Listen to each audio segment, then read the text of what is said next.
Okay, well, thank you for the opportunity to present here tonight with a bit of an update on a study which we're undertaking. And thank you for AgriFutures for the support. It's really good for Australian horse researchers to have the opportunity to use AgriFutures as a support service. So it's fantastic. I am a board certified surgeon and sports medicine and rehabilitation specialist. And if you have any questions, feel free to shoot me an email or text me afterwards. So the presentation is about radiography and yearlings. I had 4 or 5 years experience in Australian radiography whilst at Randwick Equine Centre and have maintained an interest and participation post then. But really the key issue for yearling X-ray repository reports are there to describe a radiographic finding present on the films which are presented at the sales. Now, those reports will basically you ring up a veterinarian who will look at a set of films for you, which have been submitted by the vendor, and a veterinarian will give you an interpretation of what pathology is seen on those radiographic projections. So the pathology is identified and an opinion regarding its clinical significance is given. Now, the thing is, an opinion is a view or a judgment formed about something which is not necessarily based on fact or knowledge. And that can obviously be heavily influenced by someone's personal experience, what the last 5 cases they saw of doing something. And that's where there can be confusion and variation in what grades are given for certain lesions. And that can make the buyers and the sellers a degree of confusion. So whilst we veterinarians are doing their utmost to try and provide the best information possibly out there, there is almost inevitably some grey area, especially when some lesions are quite rare. So the description of pathology subsequently done by the veterinarian who's been engaged by the buyer will typically follow a protocol which will look at each radiographic projection. They'll identify a particular type of lesion. They'll say where it is, and they'll give a size and a shape generally. So for example, here, you've got a couple of examples of medial femoral condylar cysts, one which is less distinct and slightly faint here, whereas this one down the bottom is more of a sclerotic rim and a slightly collapsed subchondral bone plate. So then the key part is the veterinarian reviewing the films for you will give a clinical significance on the pathology. And that is based on literature where possible, where there's scientific evidence to support how something will go. And then there will be a heavy dose of personal experience and training for if the radiologists or specialists will go into giving a significance of the pathology. And that'll either be unlikely to be clinically significant often, or questionable significance, or likely to be clinically significant. And then in some cases, they'll also go on to recommendations. But from a buyer's point of view, the key thing they want to see is low, moderate, or high risk generally. So radiographic changes in thoroughbred yearlings in general. There's a nice study out of Kentucky here by Rude and Riddle Group, Larry Bramlage, and also some participants from Colorado State University as well. And they looked at, this is one of the largest studies, 1,100 yearlings, and they found that vascular channels were very common in the proximal sesamoids, and they found that fragmentation and lucency of some locations could be occurring up to 5% of a set of yearling radiographs presented in Kentucky. So they concluded, which is a really interesting conclusion, that you pretty much should expect to find some radiographic changes in thoroughbred yearling radiographs presented for sale, which, you know, there's always the trying to get clean films efforts, but really we should be considering that some changes are probably normal. And it's the rarity of some of these changes which are seen will make further investigation of these conditions without clinical signs more difficult. basically meaning that they just, some lesions which will pop up on a view just don't happen that often. So because of that, it's very hard to follow a bigger, to group a large enough number of those small group of horses with a certain lesion together to say accurately how they're going to go from a performance point of view. And then as soon as you start to add grey areas into the likelihood of what's going to happen, then the inevitability is to potentially err towards moderate or higher grades of risk, simply because risk is an unknown. So there's a whole bunch of related literature out there which veterinarians could read, and some people have read a whole bunch of these and are extremely knowledgeable. But most of the studies are relatively smaller cohorts or are of subsets of horses presented to sales. Some of them are in Australia, for example, the top left one there, related to sesamoid bones by Chris Whitman's group. Down the bottom right is one by Kate Steele looking at fragmentation on pre-sale radiographs and juvenile thoroughbreds. And top right there is looking at osteochondral fragments of the accessory carpal bone, which are really common and probably would be given low risk now, whereas 10 years ago, the significance of them was less certain. And then down the bottom left, there's a nice study, but it's only of 300 odd horses out of a repository in sales in Japan. So either relatively small groups or subsets of these groups have been looked at, and it can be really quite hard to piece them all together to give a coherent recommendation sometimes based on scientific fact, apart from opinion, to owners. And some of these changes which are seen in overseas may not be relevant to here in the Australian racing population also. So our study overview, we haven't started very long. We only started this about a month ago. So this is more about, this presentation will be more about what we're going to do, less about what we've actually found, because we haven't done that yet. But what are we trying to achieve? We're trying to achieve a situation where repository radiographs can be interpreted with less opinion and potentially more facts. And that sounds easy to do, but is actually quite hard. So how are we going to do this? We need to use experience from previous years. We need to take a subgroup of data from a period long enough ago that they actually have had a time to have a racing career, but not so long ago that, you know, we start to get back with old non-digital films and lesser quality imaging, which will in of itself hamper our ability to diagnose things. So we want to use previous experience from previous years, but you know, that's fine. But really, how are we going to do that? Because we certainly can't go back and reread 250,000 repository radiographs. If you take 3 or 4 years of most of the major sales and put them together, that's about 250,000 radiographic projections. I did some back of envelope calculations when I was putting this application in, and that works out at about 1.5 years of 8-hour days reading radiographs every 10 to 15 seconds to a next film, which most it wouldn't be possible.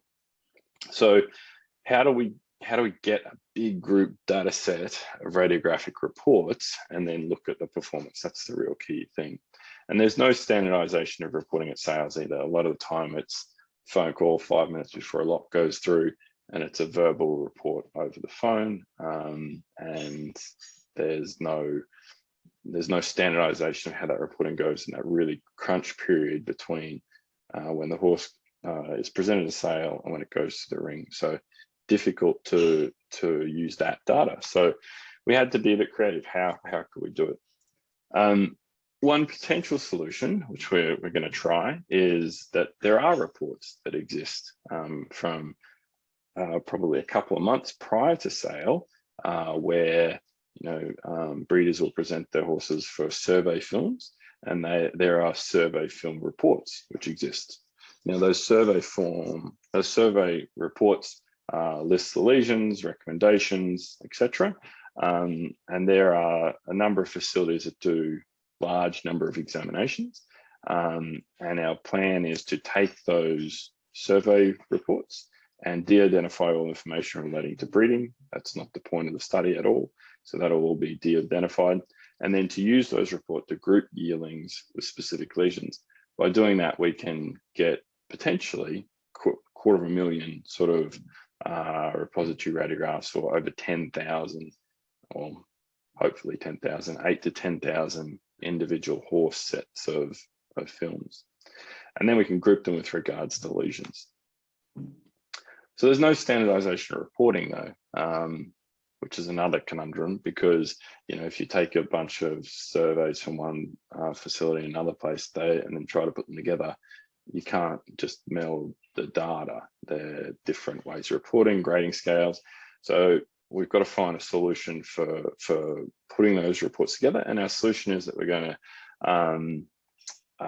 compare the reports for detection of lesions and signets of lesion scoring between the different facilities, and take a small subset of radiographic projections. So probably about 30 to 40 sets of films, just arbitrary ones with certain lesions, and then have some panel members review them to see what the inter-observer agreement is between the different facilities, to then see whether it's valid to actually amalgamate that data to get an exponential increase in numbers. So the statistical comparison, the expert panel interpretation are contributing. And because of that, we're going to compare them head to head to see whether they have agreement. And if they do, which we're expecting them to, we'll be able to combine the data to get a bigger group of horses, which we can then follow long term and then walk back on where the lesions are. So there's been previous study using diagnostic reports to estimate prevalence and distribution of scleral lesions in young thoroughbreds. So that's why I think this would be a valid reason to utilize these reports. And the bigger the group of contributing facilities, like three, if you have 3 reports being contributed by one person and 200 by someone else, and then 10 by someone else, the more people you have contributing to the report pool, you're going to have more and more potential for variation. And as soon as you have more variation, it's going to be harder and harder to potentially combine the data confidently. Although we're going to look at that statistically to see if that assumption is true. From these 2 previous ones, out of Melbourne by Chris Whitten, suggests that we probably can be reasonably confident with some areas of variation, but we're going to look at that and compare it to see whether it's actually valid. So the how, we're going to have a ridiculously large number of sets of films with reports. Now, there will be a huge number of controls because, based on that Bramlage study, if 5% of them have lesions, then 90 and 95% are going to have no lesions. So we're going to have a large control data set of 90 and 95% of horses, and then compare with lesions of interest. So we will pick which one's interesting, which will be generated by a panel. Then the other issue is, what about horses which have multiple lesions rather than a single lesion? So a horse with a medial femoral subchondral bone lucency and a plantar proximal P1 osteochondral fragment. So that will be 2 lesions with one horse. So we'll have to look at that statistically. And the only way to deal with that is to have a big enough data set that we can allow for that. So there'll be a series of case control studies looking at specific lesions to try and answer a little bit more of a question of, if we see these lesions in horses going to sales, what do they mean? And then the follow-up of that is people who are buying the horse can be a bit more confident, veterinarians can be more confident in the recommendations to buyers. So which lesions are we going to look at? We're going to run a series of Zoom sessions with a panel of what broadly would be considered a panel of experts in the veterinary field who read a lot of repository films. And we're going to address 4 major questions to them and come up with the results, which will then govern which subgroup of horses we look at. The first question is what grade of systems are currently used. So, get an overview of, what is being done by X person in the repository and that person over there, and try to meld that together to come up with what would be potentially a recommendation for what would be a standardized sort of reporting grading system to use. And then the second point is joint by joint, which lesions are seen from common to rare. And then a list of the top 5. I picked 5 because it was a good number. There might be 10, but pick what the list, what the most significant lesions are, because that'll govern what our case control studies are going to be. And then list the 5 top areas of uncertainty, because those 2 probably will be the same, significant and uncertainty, but not necessarily. There might be some very significant lesions which people just flat out know are significant and they're not that uncertain about them, whereas there might be a subset which is uncertain but is potentially less common potentially. So we'll look into that and see. That will generate what we subsequently go on and do our subset of case control studies. So who's this group I've proposed to AgriFutures? It's myself and Alex Young, who's a board certified radiologist who works at the University of Queensland, and then Chris O'Sullivan at Randwick Equine Centre, who obviously reads quite a few radiographs, and then Angus Adkins, Scone Equine Group, again reads quite a few radiographs. And Steve Hance, who is the international consultant for a lot of the large sales in Australia. He also reads he reads radiographs as his job.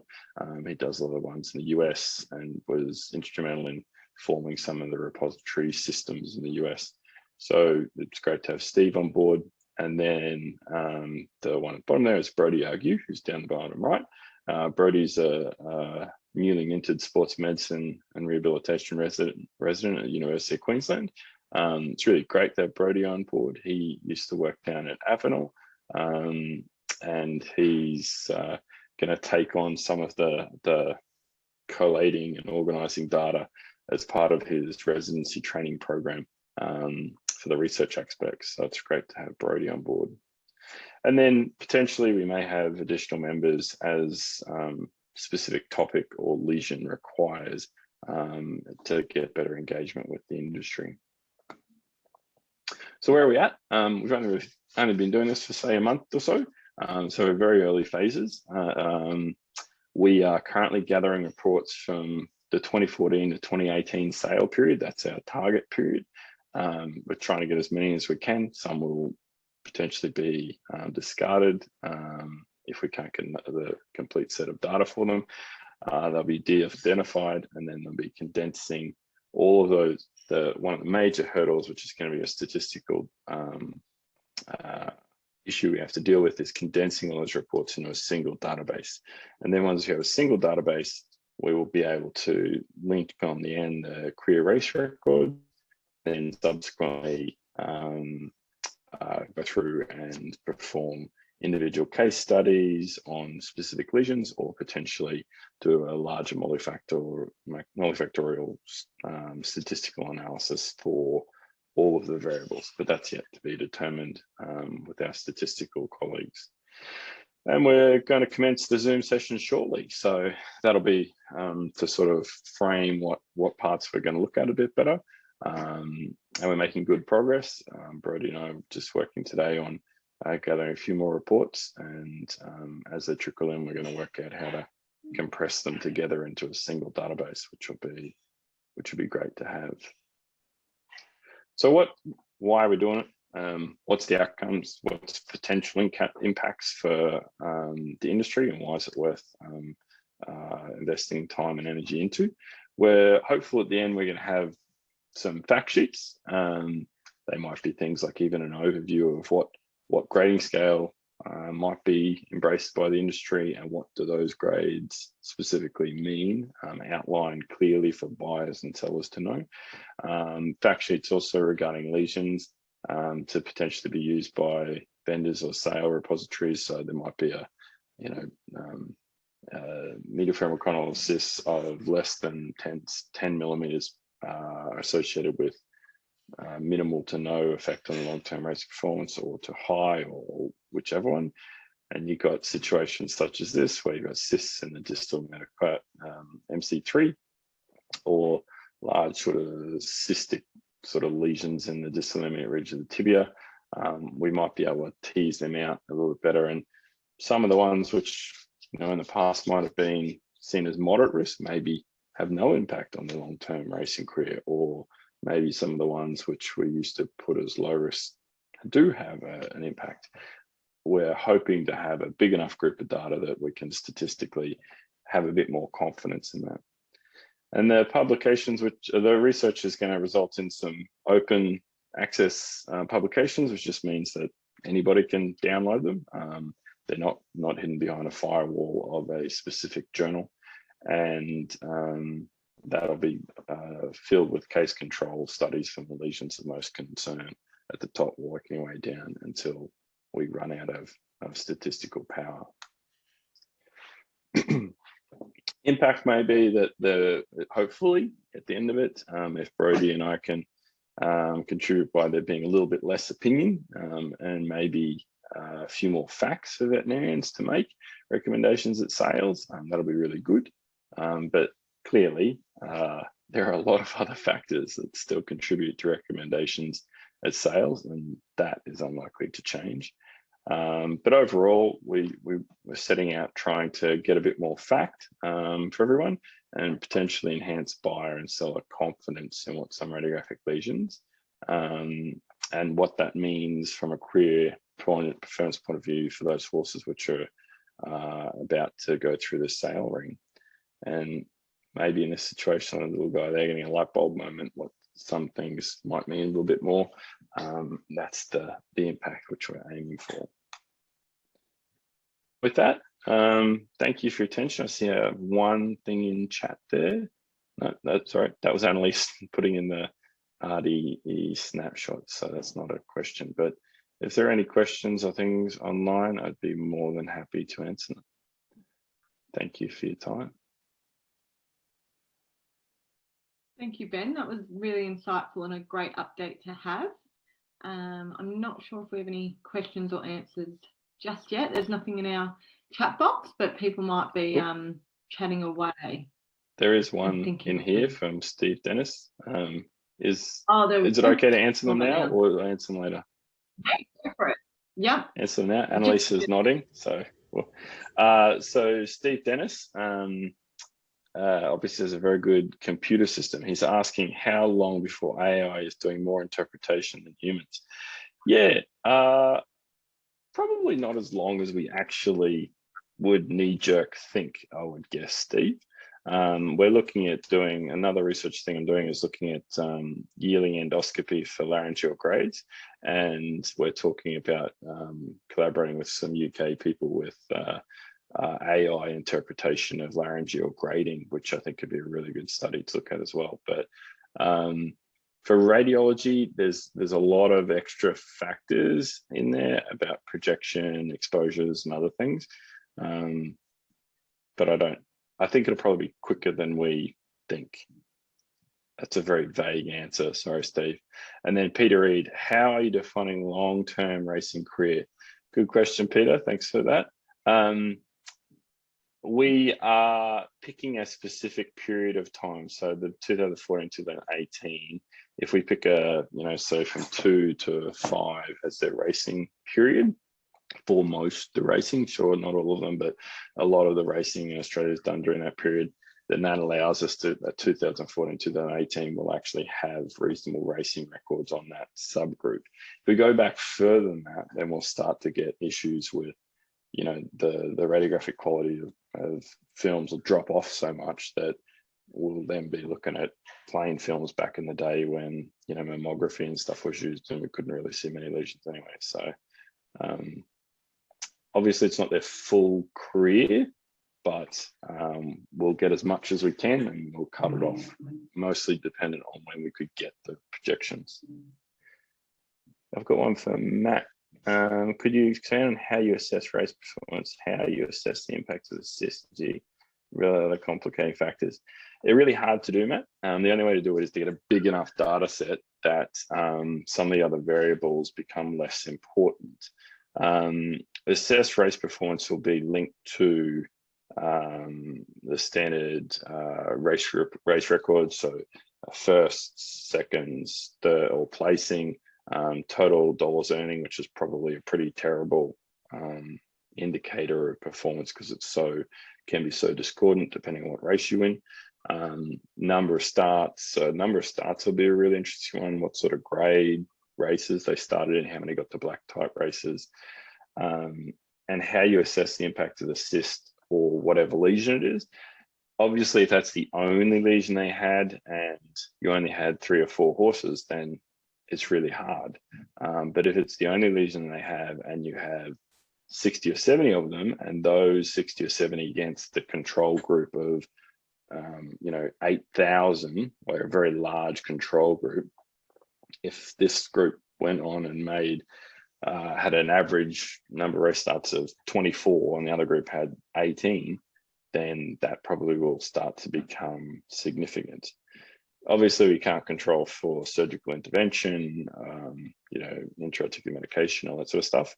But if we assume, we're probably going to have to assume that people are trying to get their horses to race. They're trying to get their horses to win money. And if you work from that assumption, then they're probably going to be taking veterinary advice on what the appropriate treatment is. And so hence then most of the horses have all got the same motivation. Like they say in life, always bet on the person that has the best motivation. So everyone's motivated to make their horse win. So that's probably the best we can do. And trying to get a big enough number is our best method. Is that too long, Annalise? Ben, I just have one question for you, actually. Yep. When do you think you'll have these really, really interesting outcomes? Or when do you That's a question with a hook in it, Annalise. Yeah. Well, we're doing the Zoom meetings next couple of months. We are already we're gathering the reports from survey reports, and once we've got now that we've got some of them, we're working out how to get them together. There's quite a lot of mundane, like lateral radiographic projection of the whatever 6, there's a lot of data in there, and they're not all in the same nice little Excel. I wish they were. That'd make it amazing. Some are in PDFs, some are in Word versions, some are handwritten. So it's a big, getting it together is the time consuming part. To answer your question though, and to stop obfuscating, probably maybe Brody's online, probably middle of the year next year, end of next year, we should start to, that's a meaty bit. The early survey, the early Zoom session stuff, that can probably be pretty quick depending on what AgriFeatures wants to do with the data.